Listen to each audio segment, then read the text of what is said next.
Ku tsaya ku ga bidiyon nan daga farko har ƙarshe, yana da muhimmanci sosai.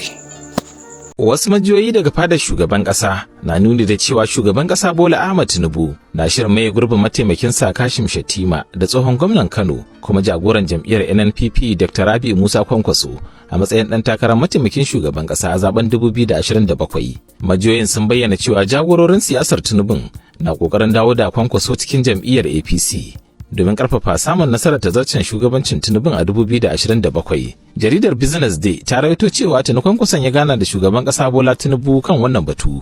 Ko da abin da ya faru tsakanin shugaban jam'iyyar APC Dr. Abdullahi Umar Ganduje da magoya bayan mataimakin shugaban kasa Kashim Shettima a wurin taron jam'iyyar a jihar Gombe.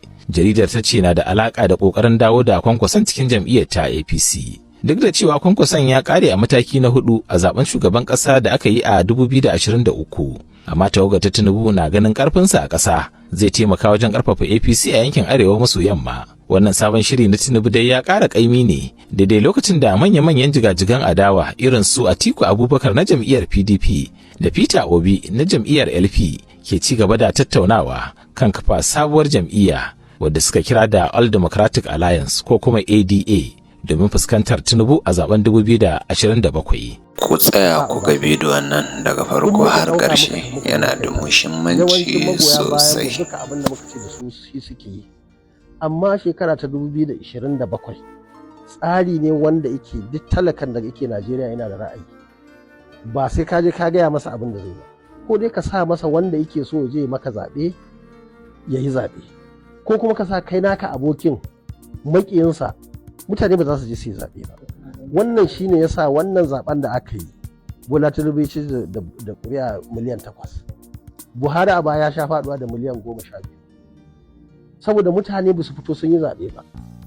Mu namu da muka zo muka tsaya sun ta jefa jita-jita ai karamar jam'iyya muke ai kaza da mutanen mu da yawa su ma ba su fito sun yi zaɓe ba. Inda ma suka je suka zaben da yawa da an sace mana kuri'a.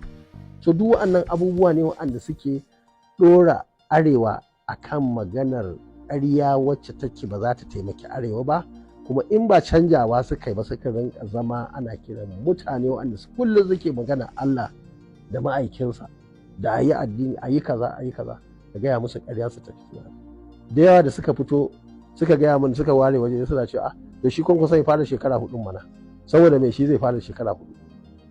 To kaga tun a lokacin nan ba su ma yi magana da ni ba a lokacin da can baya sun san maganar nan ba gaskiya ba ce. Saboda haka wannan shekara 1 ko 1.5 da aka yi gaskiya babu jin daɗi, musamman ma da aka shigo da abubuwa waɗanda suke na karya tattalin arzikin ƙasa. Ka yi maganar karya tattalin arzikin ƙasa. 'Yan arewa ko kuma 'yan Najeriya za su zo su ji ra'ayinka ganin cewa kai ma ka yi takarar shugaban ƙasa. Ya kake kallon batun harajin? Ku tsaya. Yanzu edita gashi ana magana yara 652 ne suka mutu a iya jihar Katsina saboda cutar yunwa a wata 6. Abin da ya kamata ya yi kukan akai ba shi ya kamata ya ba shi yake kukan akai ba. Abin da ba sai ya yi kuka ba akai yake kuka. Shine gwamnan Katsina yau. Yara 652 sun mutu a jihar. Ba mu gan shi yana kuka ba.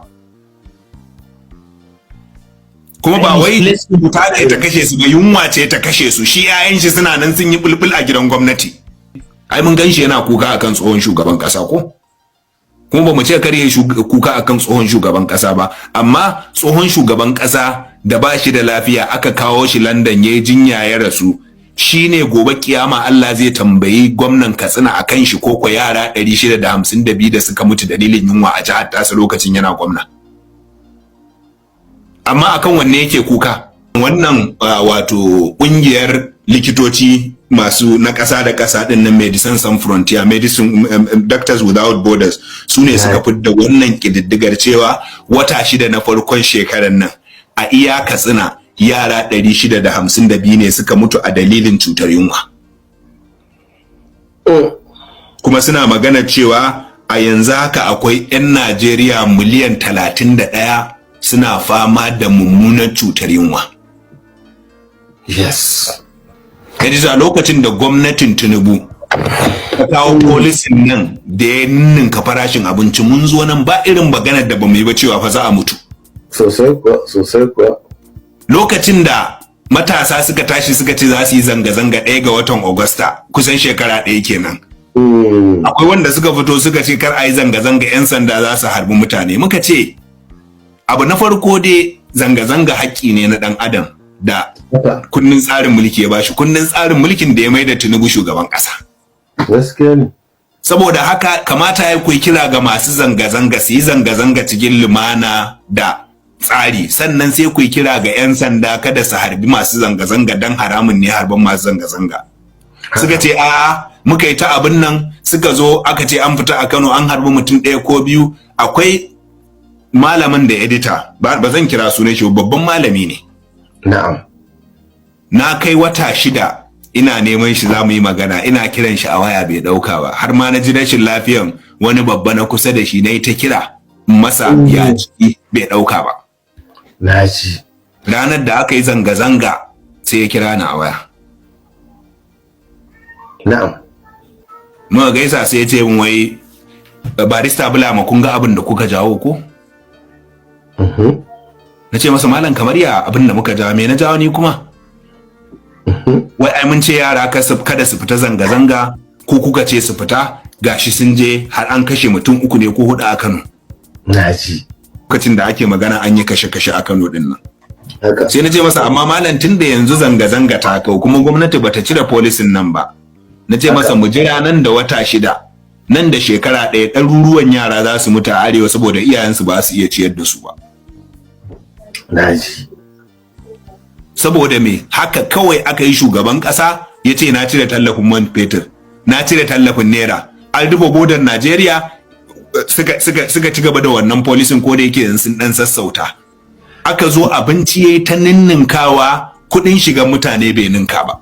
'Yan katsinan nan da muke magana da Zamfara da wasu guraren Kebbi da Sokoto sun haƙura ma da hakan, amma noman da za su je su yi a gonar da tasu ce suka gada a gurin kakansu, noman ya gagara saboda rashin tsaro.